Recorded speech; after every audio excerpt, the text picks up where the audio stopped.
संतोष sir, दीपक बहुत सारे हैं। भैया तो बारी बारी से जब तक काइंडली सब लोग दिए प्रज्वलित करें। नहीं, इसमें है नहीं है। बोल देंगे, आप बता दें। हाँ, देखिए,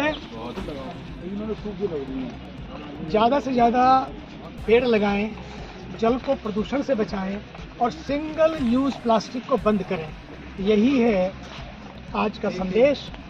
पर्यावरण भी बचेगा, प्रकृति भी बचेगी। प्रदूषण से मुक्त और पर्यावरण से युक्त अपने वातावरण और अपने जीवन को बनाएं, बस यही तो है संदेश। जाओगे यार? अरे आज नहीं है, कल जाएंगे वापस। जनवरी का जो दिन था, जिस दिन अयोध्या में प्रभु राम के भव्य मंदिर का लोकार्पण और प्राण प्रतिष्ठा हुई है, उसके बाद आप यहाँ संगम नगरी पहुंचे, किस तरह से यहाँ दीपोत्सव मनाया जा रहा है, क्या संदेश है? 22 जनवरी अपने आप में एक ऐतिहासिक पर्व बन गया है। दिवाली तो हम सदा मनाते थे, अब राम दिवाली और महादिवाली मनेगी। 26 जनवरी को हम संविधान के रूप में मनाते हैं और 15 अगस्त को हम लोग स्वतंत्रता दिवस के रूप में मनाते हैं। एक गणतंत्र दिवस और एक स्वतंत्रता दिवस। लेकिन आज जनतंत्र के रूप में जन जन का एक पर्व बना, वो है 22 जनवरी। हमारे देश का सौभाग्य है कि हमें ऐसे अद्भुत, यशस्वी, तपस्वी, हिंदू हृदय सम्राट प्रधानमंत्री श्री नरेंद्र मोदी जी मिले हैं। और हमारे प्रदेश का भी सौभाग्य है कि हमारे प्रदेश को उत्तम प्रदेश बनाने के लिए योगी जी ने अपना पूरा हर पल लगा दिया है। आदरणीय मोदी जी और आदरणीय योगी जी, ये ऐसी जोड़ी है। राम लक्ष्मण जी ने वनवास में ना जाने क्या क्या नहीं सहा, क्या क्या नहीं किया।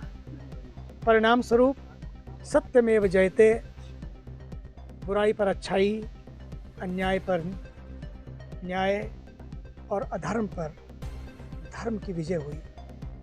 हमने देखा भगवान श्री राम सत्ता के नहीं बल्कि सत्य के स्वरूप हैं। इसलिए आज हम सब इस पवित्र तिथि पर स्वच्छता का संकल्प लें, क्योंकि स्वच्छता ही सेवा है, स्वच्छता ही धर्म है। ज़्यादा से ज़्यादा हरियाली लगाएं, अपनी नदियों को प्रदूषण से बचाएं। अपने जन्मदिवस पर और अपने वैवाहिक वार्षिक गांठ पर या बच्चों के जन्मदिवस पर ज़्यादा से ज़्यादा पेड़ लगाएं। पर्यावरण भी बचेगा, प्रकृति भी बचेगी, पृथ्वी भी बचेगी, आने वाली संतति भी बचेगी। प्रधानमंत्री जी ने 1000 साल के लिए कहा कि जो मंदिर बन रहा है वो इतिहास में आने वाली पीढ़ियां उसको याद करेंगी, क्या संदेश है उनका? इसलिए क्योंकि एक काल चक्र से दूसरे काल चक्र में प्रवेश किया है।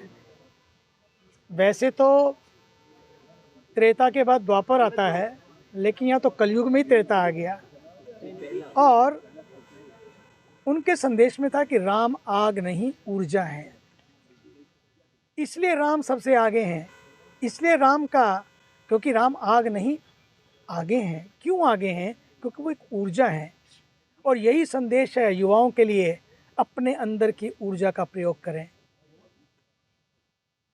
अगर आग है भी तो उसमें से थोड़ी सी आग किसी को जलाने के लिए नहीं, बसों को जलाने के लिए या उपद्रव करने के लिए नहीं, बल्कि उस आग का, उस त्याग का, उस विराग का जनहित में उपयोग करें। अयोध्या पर्व में सनातनियों ने देखा है कि किस तरह से जो है कलयुग में त्रेता आया है, अब लोग चाहते हैं कि कलयुग में द्वापर भी आए, इसको लेकर क्या कहेंगे? देखिए, हमारा देश आज जो देख रहा है, 500 वर्ष के अथक संघर्ष के बाद बलिदानियों का बलिदान, आस्थावानों की आस्था और कार सेवकों से लेकर हर कार्यकर्ता सब ने बड़ा ही योगदान दिया है। उन सब के बलिदान को याद करते हुए सबसे बड़ी बात हुई संविधान से समाधान। संविधान ने एक ऐसा फैसला दिया कि सारे फासले ही दूर कर दिए। ठीक इसी तरह से जब प्रमाण है तो परिणाम भी आएगा। काशी हो या मथुरा, उन सबको भी हमें, क्योंकि हम संविधान सम्मत देश हैं, हमारे भीतर शौर्य भी है लेकिन धैर्य भी है, तभी 500 साल तक प्रतीक्षा की, प्रतिज्ञा की, प्रतीक्षा भी पूरी हुई, प्रतिज्ञा भी पूरी हुई।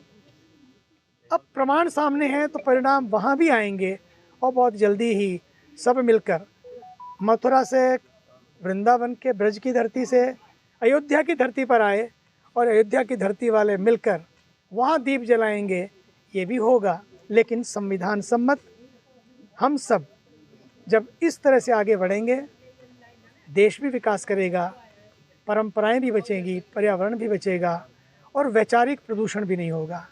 ये बहुत ज़रूरी है, क्योंकि वाणी का प्रदूषण और वैचारिक प्रदूषण, हमारे देश में वाणी संयम की बहुत आवश्यकता है। देखा नहीं आपने आदरणीय मोदी जी को, उन्होंने कहा भगवान राम विजय नहीं विनय है। कितनी बड़ी बात कही, विवाद नहीं संवाद है, कुछ ना कहते विवाद नहीं समाधान है, कुछ ना कहते हुए इतना कुछ कह दिया। इन पंक्तियों में लगता है भगवान श्री राम ही बोल रहे थे उनके माध्यम से। यही तो भगवान श्री राम का संदेश है, उपदेश है, आदेश है, क्योंकि भगवान श्री राम हमारे भारत की आत्मा है, हमारे भारत के प्राण हैं। भगवान श्री राम सच मानिए तो इस देश की क्रांति हैं, इस देश की शांति हैं। वे भक्त शक्ति भी हैं, लेकिन शक्ति भक्ति की शक्ति भी है, और शक्ति से जो व्यक्ति के अंदर जो ऊर्जा आनी चाहिए वो भक्ति के माध्यम से आनी चाहिए। तो व्यक्ति भक्ति का भी अनुभव करे, शक्ति का भी अनुभव करे, भक्ति स्वयं के जीवन में लगाए और शक्ति समाज की सेवा में लगाए। यही है उनका संदेश। अरैल के इस तट से मुझे पूरा विश्वास है आने वाले कुंभ में ये क्षेत्र इतना सुंदर बनने जा रहा है कि लोग कहीं तो सुबह आते हैं, कोई दोपहर आता है, ये 24/7 होगा। सारा दिन 24 घंटे यहाँ इतने लोग आएंगे, लगेगा अरे ये वही तट है, जैसे लगता तो ये अयोध्या की वही गलियाँ हैं। ठीक यहाँ भी ऐसे ही लगेगा, ये वही किनारा, वही अरैल, वही तट, और ये कहाँ से चले आ रहे हैं लोग, ऐसा यहाँ भी होने वाला है। शुभम भवतु कल्याणम, शुभं करोतु कल्याणम् आरोग्यं धनसम्पदा शत्रुबुद्धि विनाशाय दीपज्योतिर्नमोस्तुते दीपज्योति परमे पापम् दीपज्योतिर्नमोस्तुते। चलिए दीपक किसके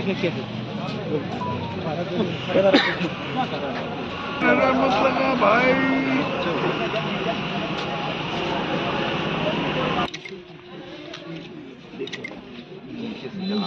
सर को लेना, आप लोगों ने चलाया क्या नहीं?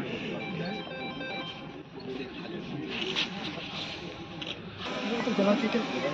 हाँ नहीं चला, राम मंदिर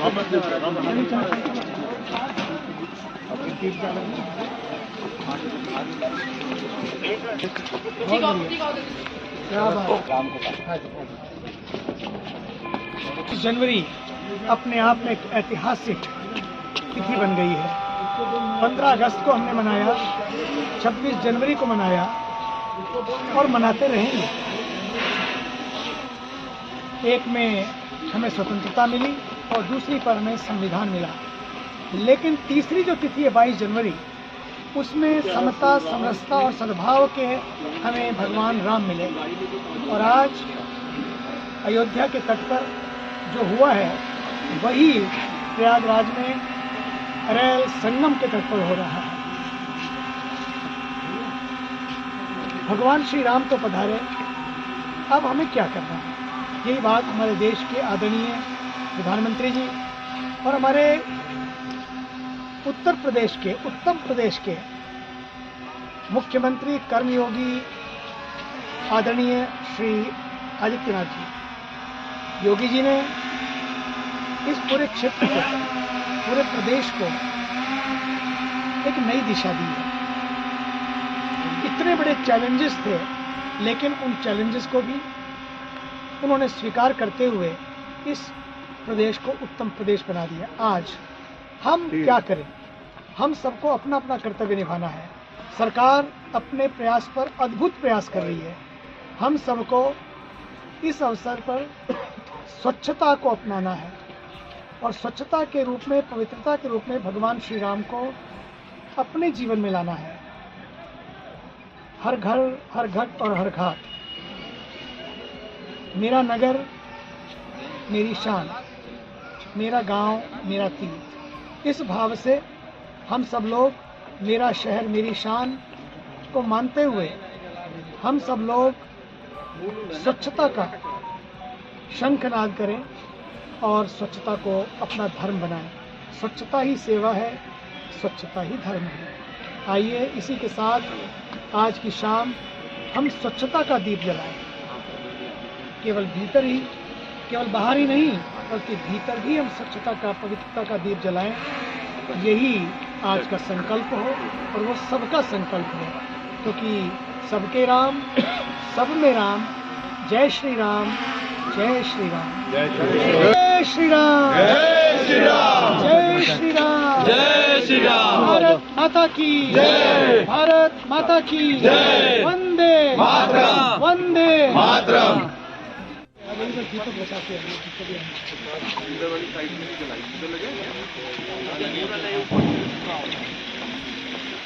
यहाँ खड़े होकर जला सकते हैं तो हम जला सकते हैं।